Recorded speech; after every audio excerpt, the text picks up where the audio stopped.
Em evento onde recebeu apoio do Solidariedade, nesta terça-feira, Lula confrontou as regras do Tribunal Superior Eleitoral e se mostrou favorável ao sindicalismo. Ao discursar, o petista fez propaganda eleitoral antecipada ao dizer que é candidato à presidência e alguns de seus aliados presentes no palanque são candidatos a governos de vários estados. Eu sou candidato a presidente, o Alckmin é candidato a vice, aqui tem vários candidatos a governadores. Lula, que defende a volta do imposto sindical obrigatório, também disse que os sindicatos são importantes para impedir o avanço dos empresários.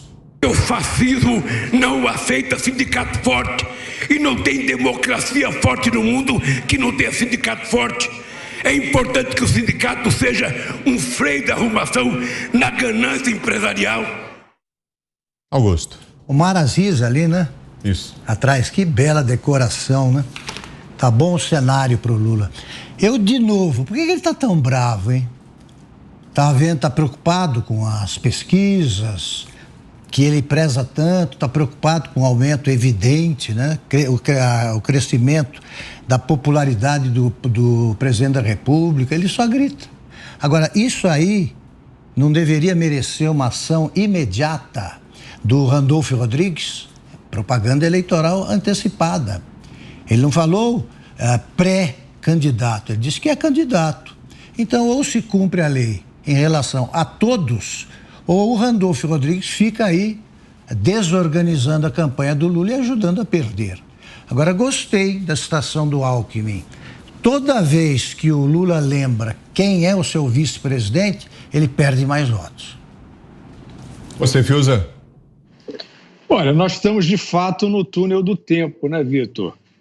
O empresário mau e o trabalhador bom. Eu lembro do Lula falando isso nos anos 80, na pré-história, né, dessa contemporaneidade brasileira. É pré-história porque depois sobreveio a história, e na história, um dos capítulos dessa história foi o maior amigo dos empresários ladrões, chamado Luiz Inácio Lula da Silva, o maior amigo dos tubarões das empreiteiras, estes empresários que sugaram o país, que todos diziam que eram inalcançáveis, o próprio Lula também, né, do próprio Lula se dizia, este jamais será sequer indiciado em alguma coisa, porque existe, né, um cordão cultural em torno desse personagem, e ele foi preso por esses crimes que ele cometeu em conluio, em cumplicidade com empresários, alguns dos maiores empresários do setor de construção do Brasil. Então, evidentemente que o Lula, ele não está, esse discurso do Lula, ele não tem absoluto... Bom, o Lula, para começar, não acredita no que ele mesmo fala. Quando ele assumiu a presidência, ele fez tudo ao contrário do que ele passou a campanha dizendo que ia fazer. O Lula não acredita nele mesmo, não acredita no espelho, ele é um 171 convicto.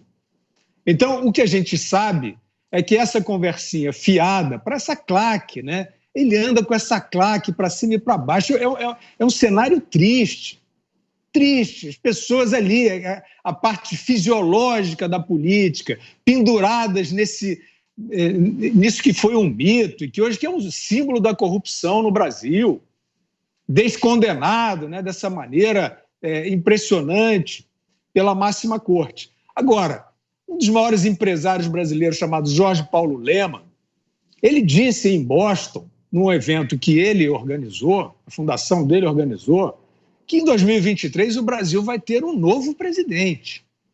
Ele declarou isso. Então, será que a polarização entre Bolsonaro e Lula, não é isso?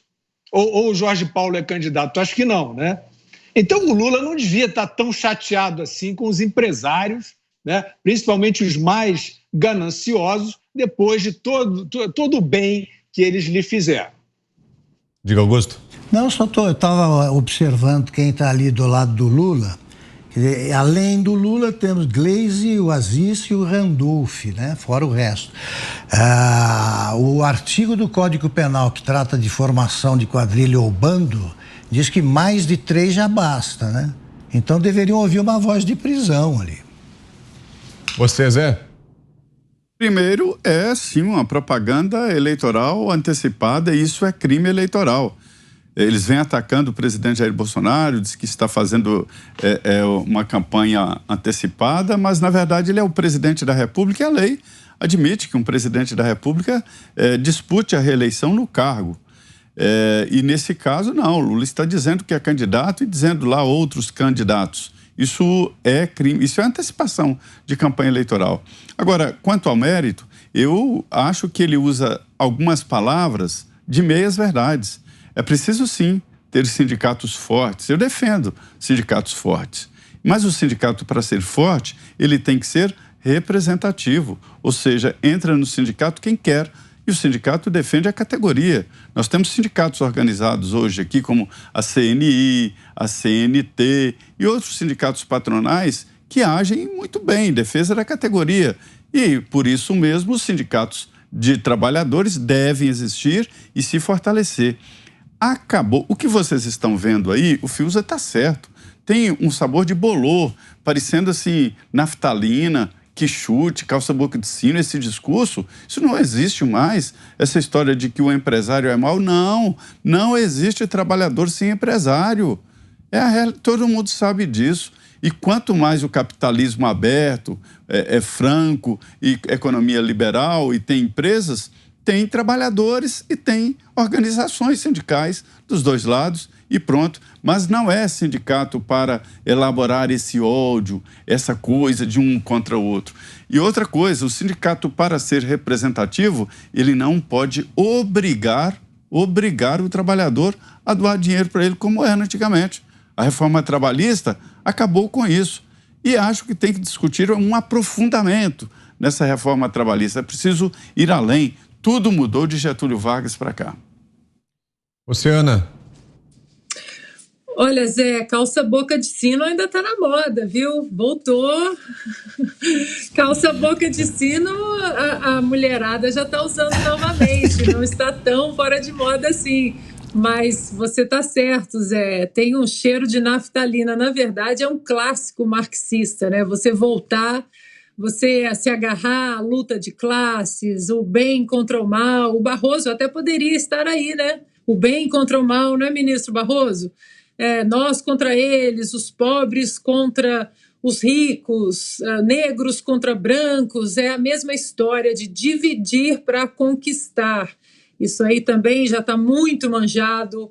O brasileiro já entendeu isso. O brasileiro resolveu estudar, não apenas entender a política atual, mas estudar a história e como essas retóricas marxistas de dividir, de tentar insuflar o ódio a quem produz riqueza. O Estado não produz riqueza.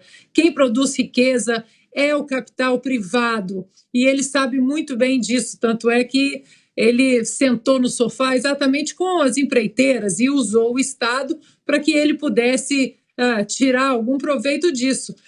Então, não tem, está muito óbvio que o Lula quer aplicar para o Brasil. E ele dizer que o sindicato é que deve impedir, né, a ganância empresarial, lembrou também aquele discurso do Toffoli, o Toffoli dizendo que o Supremo Tribunal Federal, eles eram os editores do Brasil, eles que teriam que tomar conta, né, dos caminhos democráticos. Ou seja, essa gente quer que quem não recebeu nenhum voto, seja os sindicatos, ou seja, os juízes da nossa Suprema Corte, que eles conduzam o Brasil, e não aqueles que estão no Congresso, aqueles que nós votamos, os que estão no Congresso e no Poder Executivo, como o presidente da República. Agora, Zé, tudo isso, todos esses planos do Lula, né, essas declarações sobre sindicatos, revogação de reformas, esses projetos todos, mesmo que ele seja eleito, vão depender, claro, do Congresso, né? O presidente não vai fazer nada sozinho, seja ele quem for, né? Por isso essa preocupação toda, e o Lula até falou disso no discurso de hoje, com a eleição de deputados e senadores, né? Essa é a tônica das conversas aí em Brasília, Zé? Claro. Olha, Vitor, sempre houve uma necessidade, uma vontade política do Congresso em aprovar reformas trabalhistas. A CLT ficou velha demais, de lá de 1945. Naquela época não existia internet, não existia nem carro direito. Poucos tinham carro. E as relações de trabalho eram diferentes. né? E ali houve a consolidação das leis, juntaram todas e fizeram a CLT. Foi um bom momento, naquele momento. De lá para cá tudo mudou. Mas não se podia mexer nisso aí, virou tabu.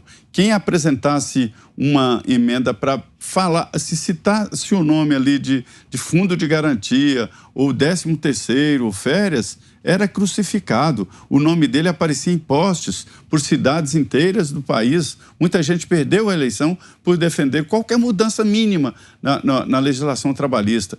E aí o Michel Temer conseguiu, num determinado momento político, de aprovar no Congresso Nacional esta mini reforma trabalhista.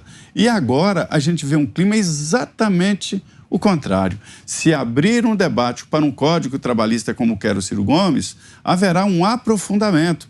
Durante esse debate, Vitor, eu não me esqueço, e vou citar aqui de novo, um dono de uma padaria em São Paulo que prestou depoimento. O Congresso ouviu empresários, ouviu trabalhadores para votar. O dono da padaria foi condenado a pagar R$480 mil para um funcionário. Era uma padaria pequena. E aí ele chegou e entregou a padaria para o funcionário porque ele não tinha os 480 mil. E o funcionário, diante do juiz, falou, não, eu não vou querer isso não, isso é fria. Para se ter uma ideia.